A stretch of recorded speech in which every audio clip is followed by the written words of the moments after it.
Welcome to the Dom Sub Devotion Podcast. Every episode of Dom Sub Devotion is an authentic reflection of our real life in a loving 24/7 DS marriage. If you crave the passion and intensity of a power exchange dynamic inside of a deeply loving and intimate relationship, you've found the right place.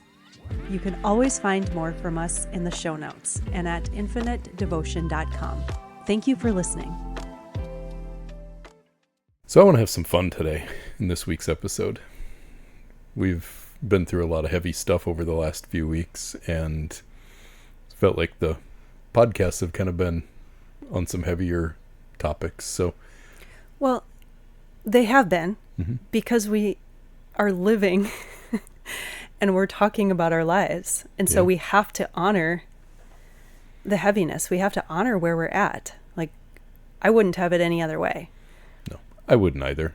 And as we've kind of come out of some of that heaviness, it feels right that we also have a little bit of fun here today and answer some fun questions.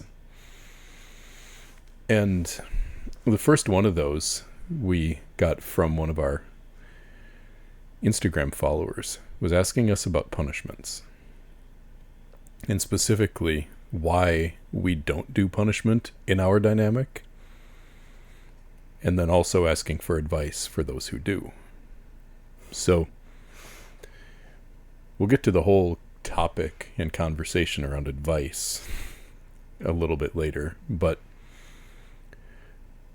first of all, for anybody who might be newer to the podcast or hasn't listened to some of the earlier episodes where we talk about this, our Dom Sub dynamic does not involve any punishment of you as my submissive. Nope. Did you hear how adamant that nope was? And that was your limit, your boundary from the beginning. Absolutely. So when we brought this topic up today, you were pretty fired up about it, and that's a part of why I wanted to put it first, because it is something you're pretty passionate about and something you've stood very strongly on from the beginning. So share a little bit about that. Well, first of all, we have to all understand that we all have connotations around words. They are just symbols used to describe certain things. And what my life experience had brought for me, I lived in a world of right and wrong, good and bad, religion, that structure and order. And, well, I just brought back that fear that just surfaced last week. And I can speak to that too. But to me, punishment, the word just doesn't even feel good. And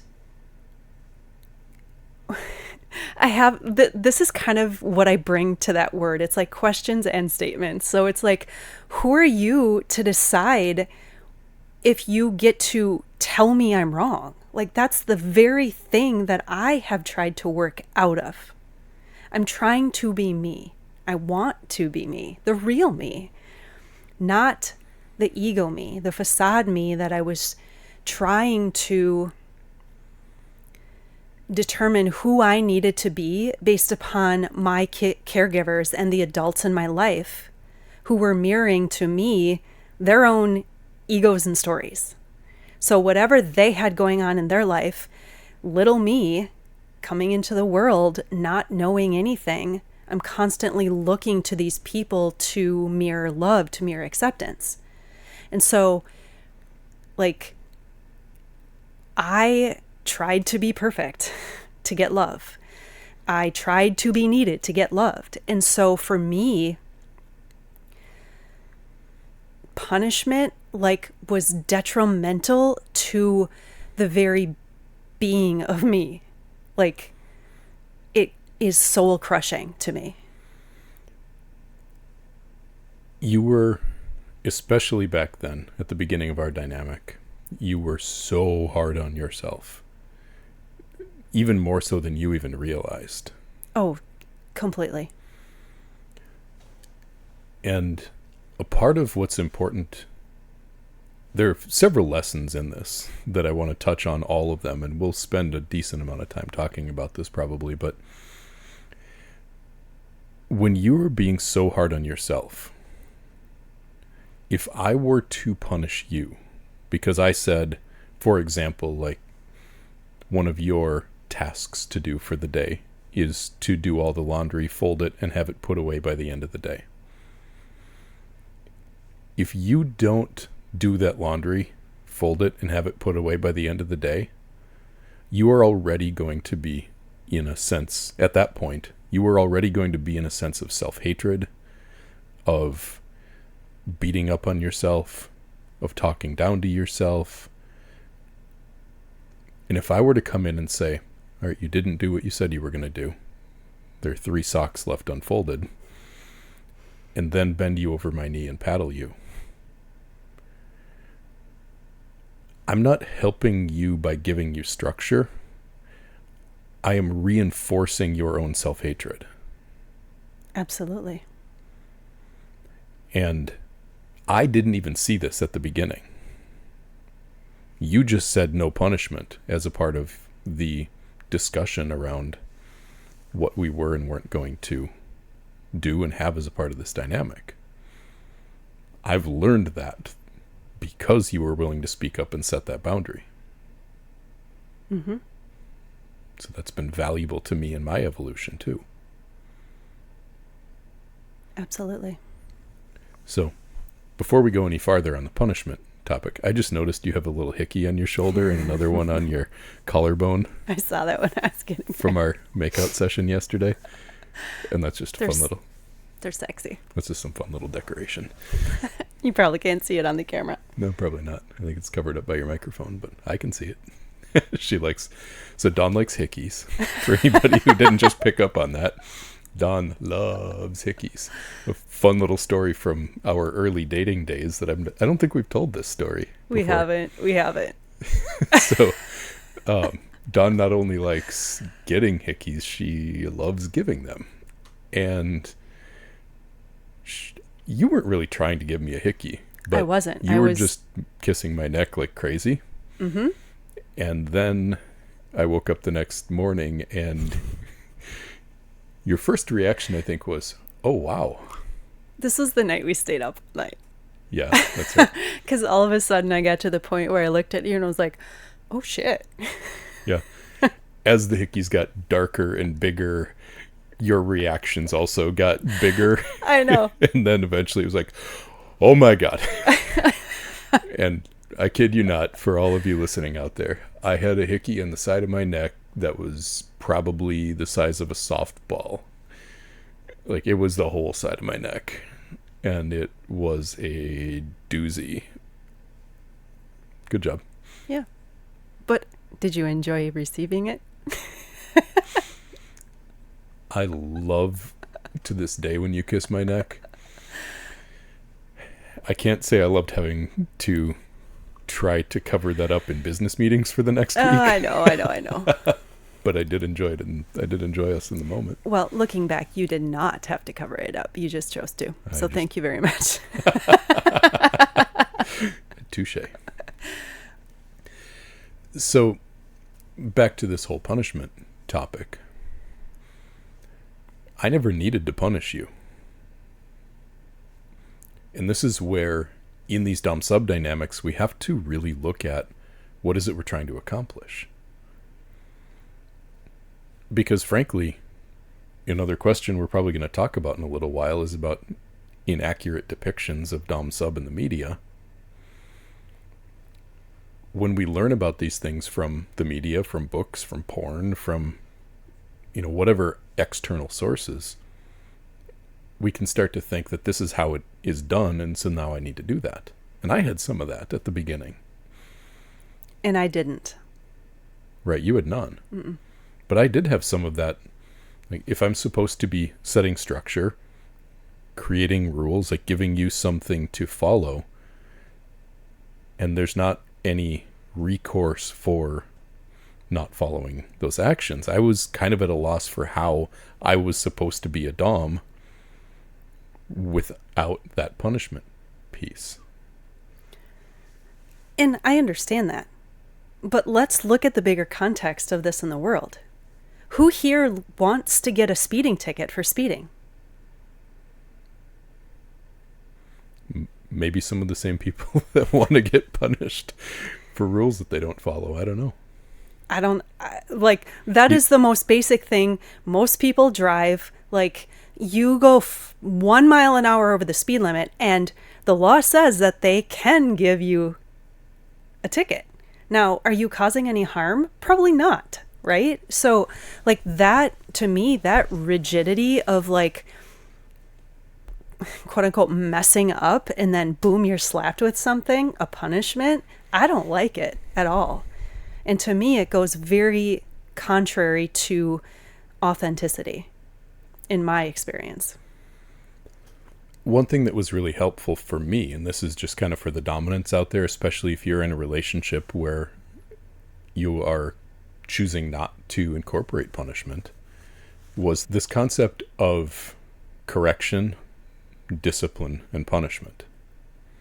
So first of all, we have to delineate between things just not going quite perfectly, like you missed 3 socks, and I've been laying out something for you that is for your own good and your own benefit, and you've continued to not show up for it, follow through on it, or actively deny the leadership that I'm offering you that is for your own good and the good of this relationship. Those two things have to be treated differently. So simple corrections, guidance, maybe slightly more intentional discipline. And discipline doesn't have to mean physical discipline. You don't have to do spanking to be a dom-sub relationship. Or any sort of punishment. Spanking isn't the only one. But one of the things that I'm grateful for, you in speaking up for not wanting punishment as a part of this dynamic, is that it made me become a better leader. You're welcome. Instead of just telling you what to do and punishing you if you didn't do it, now I had to sort out, how do I guide you and lead you, and then offer those corrections and that discipline through communication.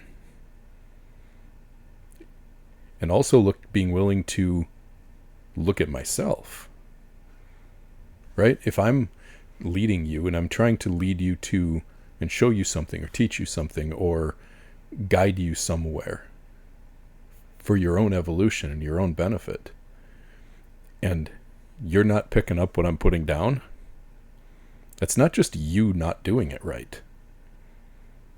And that is the biggest thing I wish I could impart to doms, is if she's not following you, lead better.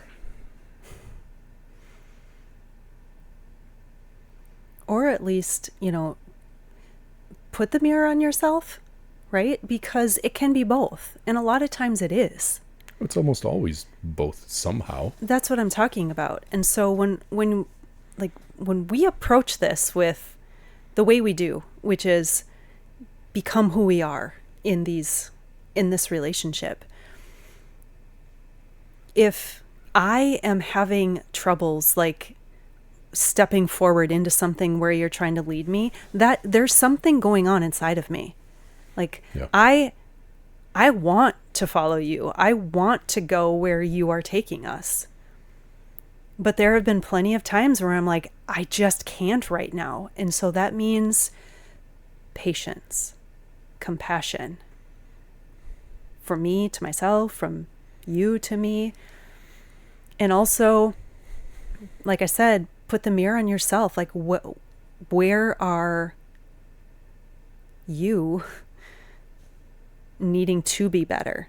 Are you needing to be better? And then you've learned so much that way by just willing to just stop and be where we are and listen and feel, Yeah, really listen without an agenda. Exactly. And here's the thing about authenticity. the way that you're feeling is how you're actually feeling. And I cannot force you to feel differently than you do. If you are not turned on, I can't talk you into being turned on. If you are not wanting something, I can't talk you into actually wanting it. I can only try to talk you into abandoning yourself and doing it in spite of your desire not to. So if I can't force you to do anything without it being self-abandonment, I have to show you how to go there. And that's what I need from you, isn't like performative obedience. It's a willingness to follow me when I'm showing you where I need you to go and what you need to learn so that you can be there with me. Absolutely. And yeah, that's slow. It's not as fast as do it or I'll punish you. I've said this before, like we don't get to control the timelines of this unraveling, peeling back the layers of who we thought we were. Well, yeah, because let's talk about unraveling a little bit. Because if you want to do something and you just can't, you're triggered by it, it doesn't feel good, you want to, but you don't. The reason why you don't or can't is deeper than just short term, like figuring out how to make yourself want it. You can't just decide to feel different. So you have to be with, why do you feel the way you do? And most of the time it's fear. And I'll say this, like I had no idea how much fear my nervous system and body held. No idea. And it's been unraveling. And going back to something I just shared before, like I was standing in our room doing red light therapy, and I was brought back to just hearing listening to a little video clip, and the question was to this person being interviewed of something about childhood, like when's the first time you remember when? And my body was ready to see something, and it brought forth this image of my dad spanking my oldest sister. And it wasn't even a clear image. It was just a feel. And I knew that happened. But that was it. Like, okay, yep, that happened. I didn't get spanked. But what surfaced in my body was immediate crying and shaking. Like and trembling and shaking. Trembling. And I felt so afraid in that moment. I was so afraid of being wrong, of doing something wrong and getting punished. And you didn't even remember or know that intensity of fear was there. No, that's what I'm saying. Like, right. I had no idea. And guess what? If it was there until just last week, it was there every single day. Since then.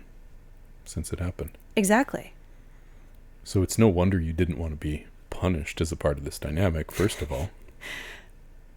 Yeah, it makes a lot of sense now. But also, maybe that was coming from fear. There's a good chance because I was very in ego at the time. But I still stand by it now, 6 years later. One of the deeper lessons here on this whole topic of punishment is if you are in a dom-sub relationship and you're a dom who wants to punish your sub, or you're a sub who wants to be punished for your transgressions,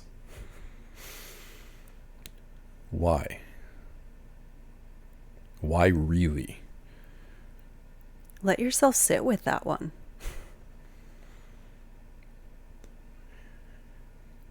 Because this fear thing is real. This was 6 years ago that we started this dynamic, and you were a no to punishment. And that was like, you were not at a place in your life where you set many boundaries at all. No. And you set that one. I sure did. It was a strong no. It still is. My body's like, fuck that. Yeah. And at that point, even like the idea of fun spankings was off the board. Was it? You were still at the point where you said spanking is hitting and I don't want you to hit me. Oh, that reminds me something that I saw.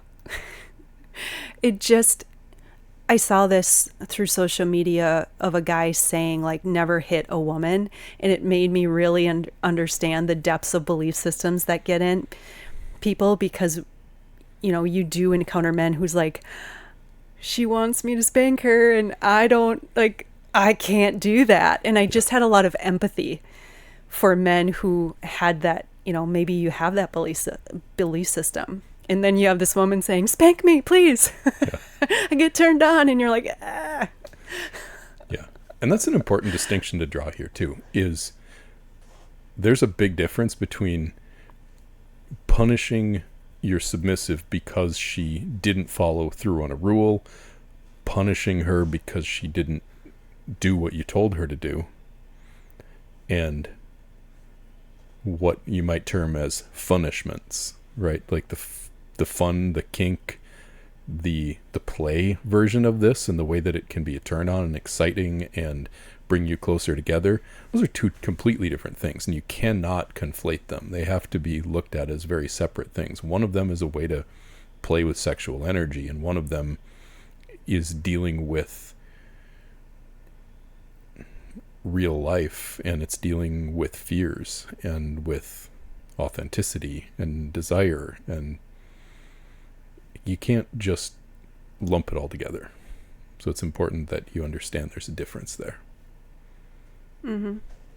And, I would just want to speak about this aspect in my experience, because we've talked about this before, and just how I would remember a lot. Now, would I remember to do everything? No, but I remembered a lot, which got to a point where I was like, oh, I'm just being hypervigilant because there's fear in my nervous system. And I'm like, I need to make sure everything is okay and no ball is dropped, and trying to create this false sense of safety in my life. And then as I'm like letting go of these fears, all of a sudden I'm like, wow, I'm not remembering to do things the same way anymore. Like, what's wrong with me? I'm like, well, wait a minute. It doesn't mean something's wrong. It just means it's different. And so for me, like, if I need to remember something, I kind of like need to have a phone to remind me, or a note on the wall. Or what you do is you just say it out loud to me, and then you trust that I'm going to remember everything that's important. Maybe. Yeah. And then you do what you need to do to remember it, because that's kind of how we approach things now. I am Dawn's to-do list. Really? Is that how you feel it? You use me to jot down the things that you need to remember, and then I remind you to do them. So, yeah, they do come out of my mouth, and I'm like, hey, this. And so, yeah. You just say things like, we need to do this, or like, I want to go do that. And if I don't write that down or make a note of it somehow, it'll never like come back generally. So I'm your to-do list. That's okay. Okay. Thank you, by the way. So the last thing on punishment, and for the person who asked this question and wanted to know advice for couples who do participate in punishment, we can only speak from our experience. What we're sharing with you here is our experience. And in our life, in our relationship, in our dynamic, punishment doesn't have a place. If you feel that it does in yours, we just encourage you to investigate it for yourself. Don't just accept it because you believe that it's supposed to be a part of a dom-sub dynamic. And don't just accept it because you think that you want it. That's an important thing in anything that you want to be authentic, is question all of it. Don't look for advice from other people to tell you if you're doing it right. Look inside yourself to decide if you're doing it right.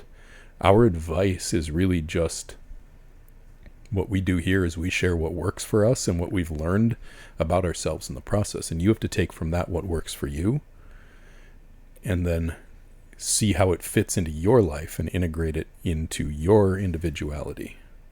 Don't just take what we do and assume that it's the right way. It is right for us to the extent that we can see. And I love Peter Crone's quote that you can only be responsible to the depth of your awareness. So our hope is that this podcast helps people become more aware of themselves so that they can be more responsible for the decisions they make about how they live their dynamics and how they integrate love and kink and dom sub and polarity and do it in a way that's loving and intimate and kind. So this isn't advice, it is our life and our ideas. And we can't tell you how to do punishment well in a dynamic or what to do, because we don't do it. It's the same reason why on an episode a few weeks ago, someone asked us, why don't you talk about female dominance and male submissives? Because we don't know anything about that. Yeah. And I do think that it's valuable when you can speak from your own life experience, because if you actually believe we're all unique souls, then you can't do anything blanket statements across anything. Yeah. Our life isn't your life, yours isn't ours, and neither of ours is anyone else's. Right. So just be willing to ask yourself why. Question everything, really. Yeah, that's exactly what I was going to say to wrap this up, is question everything. Everything in your life, question it. All the way down to the relationship that you're in. Question even the things that you couldn't imagine believing differently about.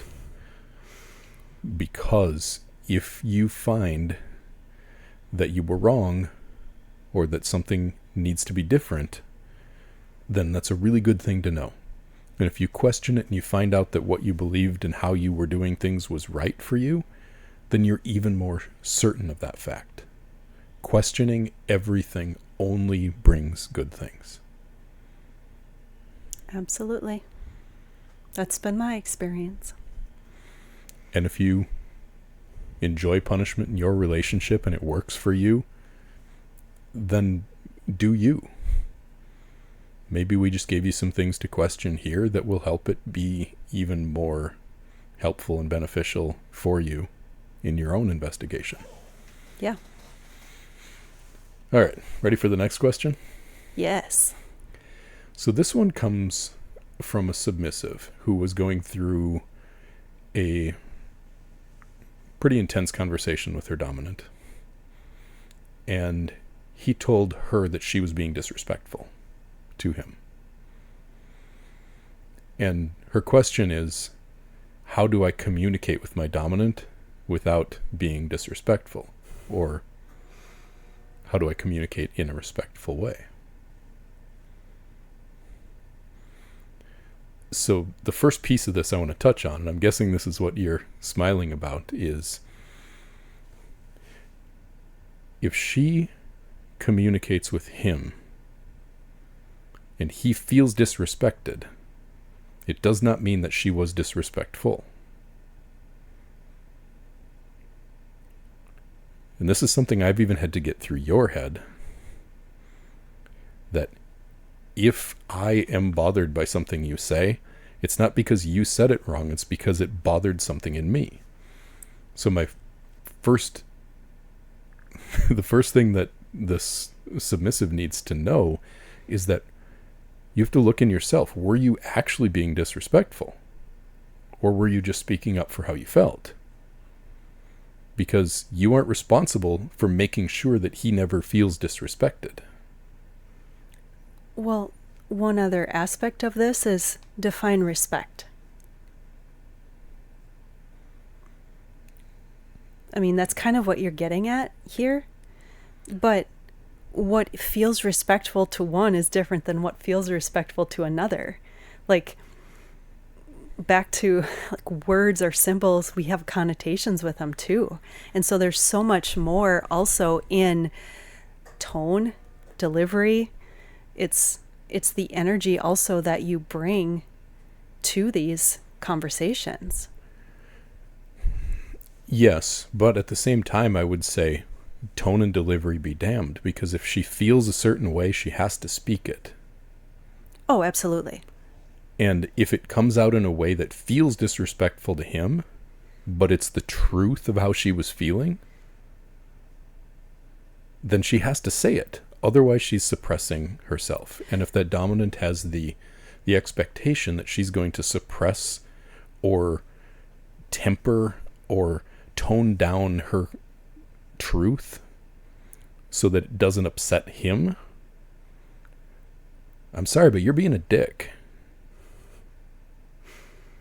That is not going to ever get you anywhere in terms of an authentically loving and intense and passionate and sexual submissive. It's going to get you a submissive who's constantly questioning what she can and can't say to you and how she has to say it and what tone do I have to use and can he receive this right now and can I speak up or do I have to shut down? That is how she will end up resentful and suppressed and shut down and afraid of you and afraid of herself and afraid of everything. And it will be your responsibility, because if you are making her shut up and she's shutting herself up, this is the path to dead relationships. Right. You just described what I was getting at there's so much to the communication that could be hitting something. Is it the anger or is it what is being said? Is it the words? Like all of that, because I've had to get comfortable with feeling anger and being able to express anger to you. And you had to get comfortable with receiving it and letting it just be what it is. So you both can feel into it and learn and grow together, you know?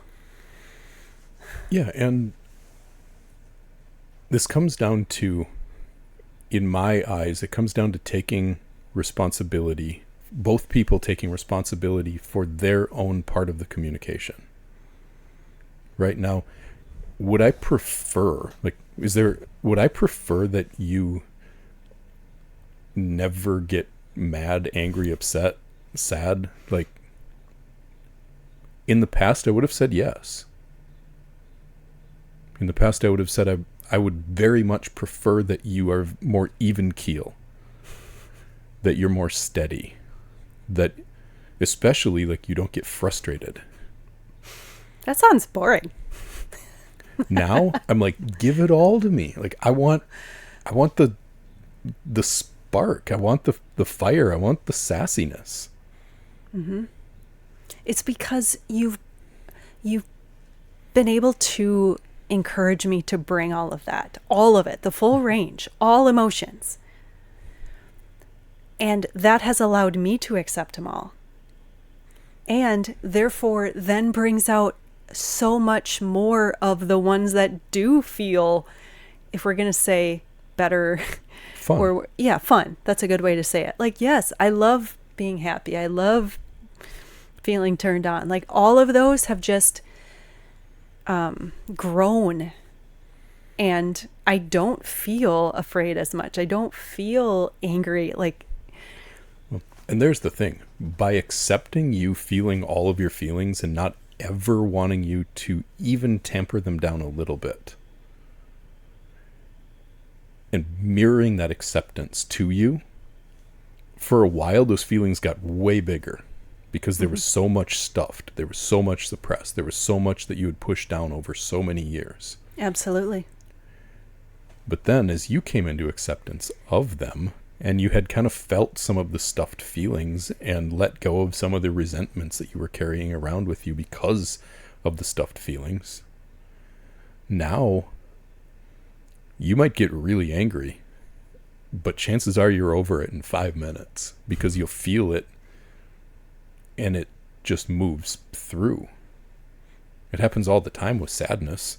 You'll cry something out of my shoulder for 30 seconds and then you'll feel better. Yeah. And I'll sit up and be like, la, la, la, la. Yeah. And that kind of acceptance of yourself is what allows your communication then to come through more cleanly. But you have to get through all that stuffed emotional energy that you pushed down for all those years. And if you're a woman who's in her 30s or her 40s or her 50s and you've been stuffing and shutting yourself down for decades, you're going to have to let some of it out. You're like a pressurized bottle. Mm-hmm. And you might not think it's affecting you, but it is. So, from the dominant side of that question, why does it feel disrespectful for her to feel her feelings? Is it because they're directed at you and how she's not happy with you and the way that you're showing up? Well, that's not being disrespectful. That's calling you out on your bullshit. And you need to listen to that and learn your damn lessons. From the submissive side, are you actually being disrespectful? Or are you just speaking up for yourself and he doesn't like it? No, there have been plenty of times where you have spoken up for how you were really feeling and then come back to me and said, I'm sorry, that didn't come out very kindly. And I appreciate that when you do it because it shows me that you're taking responsibility for clean, clear, conscious communication to the best of your ability. But you have to do that after the fact as a woman. You can't have both emotional expression and think about how you feel before you share it. No, because that's just gonna, like, trying to wrap these things up in a pretty little package with a nice bow on top and be like, here, that it's not accurate depiction of the feeling. And when we allow ourselves to feel the feeling, no matter who it's about, what it is about, how big it is, just let yourself feel it. Like, it is the path to deeper intimacy. It truly is. Yeah. And as a woman, intimacy with yourself to be able to really be with those feelings. Mm-hmm. And you can't have intimacy with a partner when you're in abandonment of yourself. Right, because when you're not feeling your feelings, you're in abandonment of yourself and you can't even trust yourself at all. One last thing for the dominant, who I'm guessing doesn't even know this question was being asked, but for any guys who are hearing this who might have similar experiences, the book The Four Agreements talks about at length about not taking things personally. How she feels is not an attack on you. Don't take it personally. So I have another podcast. It's called Conscious Dominance. And Eric, my co-host, and I went through the book The Four Agreements. We did 4 episodes that were released in November and December of 2024 that you can go back, and those 4 episodes go through each of the 4 agreements, and we talk about them from the perspective of how do you be a dominant in a conscious and healthy way.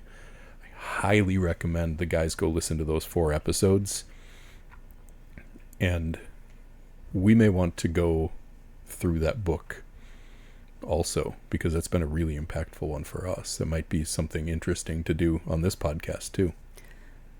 Yeah, it would be. I've listened and read it 3 times. All right. We've got time for a couple more questions here. Yes, I love these. Cut. Let's go. This one comes from a submissive who asked us, how do you do check-ins with your partner about your changing and evolving kinks and desires in your relationship?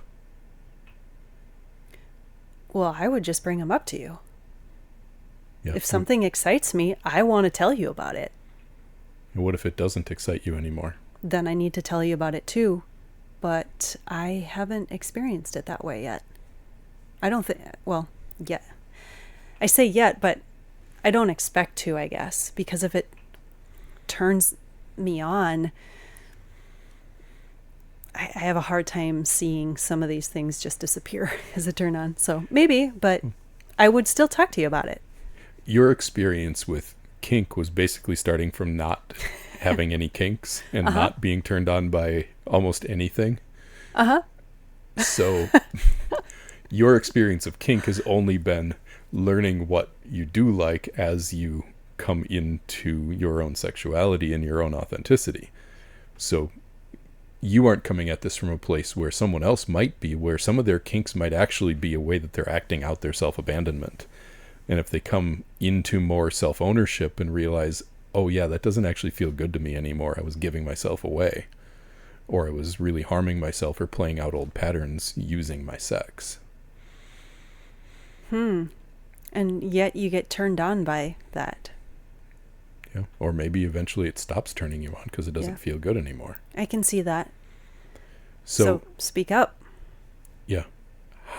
Anytime that someone asks us the question, like, how do I talk to my partner about this? With your mouth. Use your words. Yeah. Like, I wish there was a shortcut, but that's the shortcut. Open your mouth and say, hey, this thing that used to turn me on, I'm really not here for it anymore. It doesn't feel good to me, and I don't want to do it anymore. And if that feels terrifying, let yourself sit with, why do I feel afraid to speak up? Because that is going to show you something even more. And if you are deeply afraid of something happening, like, I hope you're not in a relationship where it's abusive, but like, that's a whole another thing in and of itself. Yeah, the fear of speaking up is a really, really big one for for men and women, both. Because it's usually associated with this fear of losing love. Like either this thing that I have said that I want, that this other person likes, and if I say that I don't want it, are they going to not want me anymore? Or if this thing that I've not wanted, and then I speak up for it and say that I do, are they going to tell me that I have to leave them if I want that? Like, that fear of loss of love keeps people from speaking up. And it can be debilitating. I know that very well. Yeah, and that's why, like, we kind of say this with a little bit of humor, because you can bring some humor to this. It doesn't have to be so serious, but if you do find yourself in that fear, like, let yourself feel it and let it speak to you, because there is something there for you, and have some compassion, because your inner child is feeling something, and he will speak to you if you listen. Another question someone asked us was, how do I work through a period of a lower sex drive in a dom and maintain the dynamic despite that?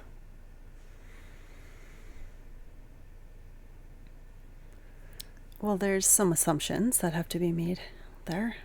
Yeah, we can't really know everything that's going on there. But one of the things I hear in that question, and I know it's not the question that's actually being asked here, but it's not nothing. That the question is being asked, essentially, how do we keep everything the same when something's changed? Yeah, good point. You don't try to keep everything the same when something's changed. You be where you are. You have to be with what's real, because you can't go back to the past. The past is dead. It's gone. It doesn't exist anymore. And if things were a certain way, and now you're wanting them to be that way again, well, they're not like that right now, because they're like this. It's accepting reality. And so really, if the question is being asked, it's probably a fear that that past or that current pain is informing a future reality. Yeah. And that, again, is where you have to speak up for how that feels. Because if there's a period of lower sex drive, and that lower sex drive stays that way forever, and it isn't working well in the relationship, then that's going to be something that has to be dealt with. You can't just ignore it. Right. And you have to be willing to have communication, open communication. Like if there's things that are off limit in your dynamic, what the heck, right? Like I wouldn't be in a relationship where I can't talk to you about anything or bring any concern to you. So then getting at the actual question, that person that's experiencing that, well, do you know why? Is there a reason? Is there medication involved? Is there something going on in that person's life where they need some compassion and they need some patience? Regardless, speak up about how you feel. Never protect a man from the way that you feel in response to the way that he's showing up. Now, you can do that with compassion. If somebody's going through a hard time, you can share how you feel and also have compassion for where they're at and be patient with where they're at. This doesn't mean you have to just lash out and be mean all the time. Right. But don't protect him from how you feel. He needs to see that too. The next question was somebody asking us to reflect on the inaccuracies of DS in movies, film, books. And first of all, we don't know what movies or books you are watching and reading. So that's a tough thing to answer. But one that I know a lot of people have read or know of is 50 Shades of Grey. And I've said it before in this podcast, I'll say it again, I'm eternally grateful to 50 Shades of Grey. I'm not a hater of 50 Shades of Grey at all, because if it wasn't for that movie, this woman you're seeing sitting here next to me would have had absolutely no idea what I was talking about when I asked her to be my submissive. I still felt like I didn't really know. But the way you were describing it to me at the time, like, you did a good job. So, are there inaccuracies? Yes. More so in porn than anywhere else. But the biggest inaccuracy, I think, that matters is that these can be relationships. This isn't just a way to fuck. This is a way to have an extremely loving, intimate, close, passionate relationship that lasts over the long term. This is the solution to the marriage deathbed, to the dead bedrooms, to the why won't my wife fuck me, or why won't my husband take charge more. This is the way we teach this and talk about this. This is the solution to all of those problems. But it'll make you question everything that you are. And I think the books, like the sexy romance books that you read, they make it look pretty easy. Well, yes, because you don't always get you can't get the full picture. It is fantasy of an author. So if you want to live in Fantasyville, go try. But like, we are all humans here on Earth having a real life experience. And so you have to accept the ability in movies or books that they can't show a full life experience. No. A book could never portray, for example, what we talked about a little bit earlier, how you had been carrying this fear of if you do anything wrong, you're going to get beaten with a belt that you didn't even know you were carrying until you're 42 and a half, almost 43 years old. And then it hits you out of nowhere. Like, this happened probably when you were like 3 or 4 years old. Yep, that's the feel of the experience, which again is interesting because I can't even go back to it.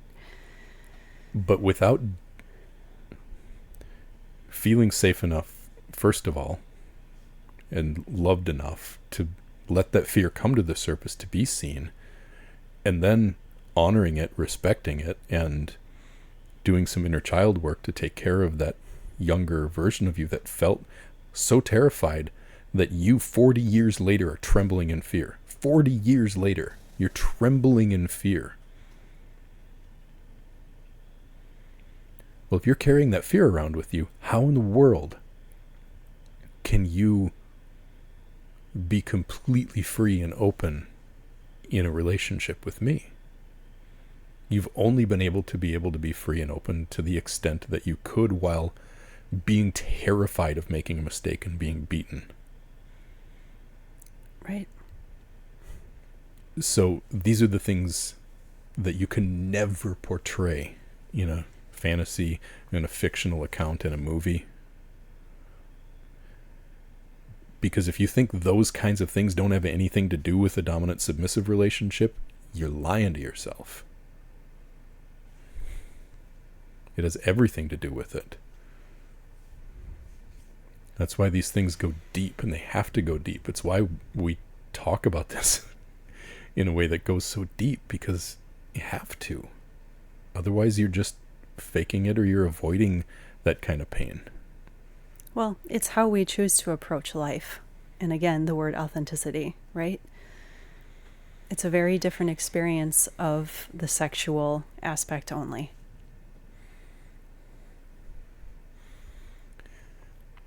So the last question I want to talk about today is one that came from a couple asking something we kind of touched on earlier. The dominant being afraid of hurting the sub, abusing the sub, taking advantage of the sub by doing the things that he wants and that she wants from him. But there's still that element of fear that can exist in a guy's system if he's been trained to be the good guy, be the nice guy, to treat her like the Disney princess. And, if I just buy her all the flowers and give her all of the things, then she'll love me forever and want to fuck me every day. That's the programming we get as boys. That's the path to love. So when a woman comes to you and says, spank me. For you it was, I don't want you to hit me. But for plenty of guys it's, I can't hit you. I don't want to hurt you. And she's like, hurt me, it feels good.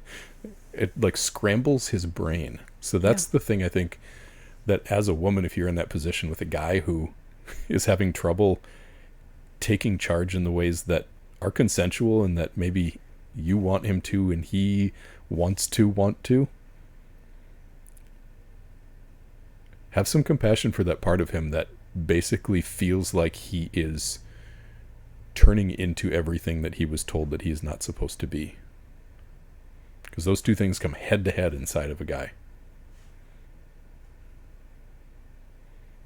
Yeah. Again, it's just a belief system. And I say just because you can change them. Yeah. It takes a little bit of time and consideration and patience and deepening into the body. Yeah, and that's a great point. We can challenge. We have to have compassion for our feelings. But we can challenge our beliefs and the truth of them. And that's what's going on in this kind of a situation, is he believes that he is being bad, being wrong, being hurtful, being abusive if he does these things. He's not. Really. But it seems like he believes that he is. So if you're a guy in the situation, you've got to be willing to challenge that belief. And when I say challenge it, I mean ask yourself, is it true? Is it actually true that I'm being abusive? If I spank my wife because it's fun and it feels good for her, is it really true? Well, that really depends on what's in your heart.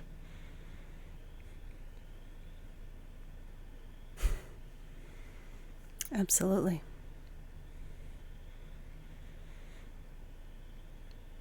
So these were fun. Yeah. These are some of my favorite episodes. If you have more questions for us, if you have listened to this episode and you want more follow-up, you want to hear us talk more about something that you are curious about. We love talking about these things and sharing our experience. Now, after having recorded this over 6 years of you wearing that collar for me, it really is special to be able to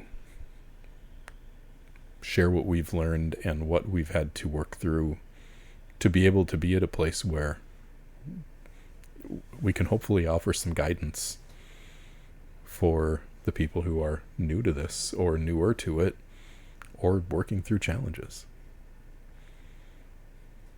Always fun. So thank you for tuning in today. We appreciate you, and we will see you next week. Thank you.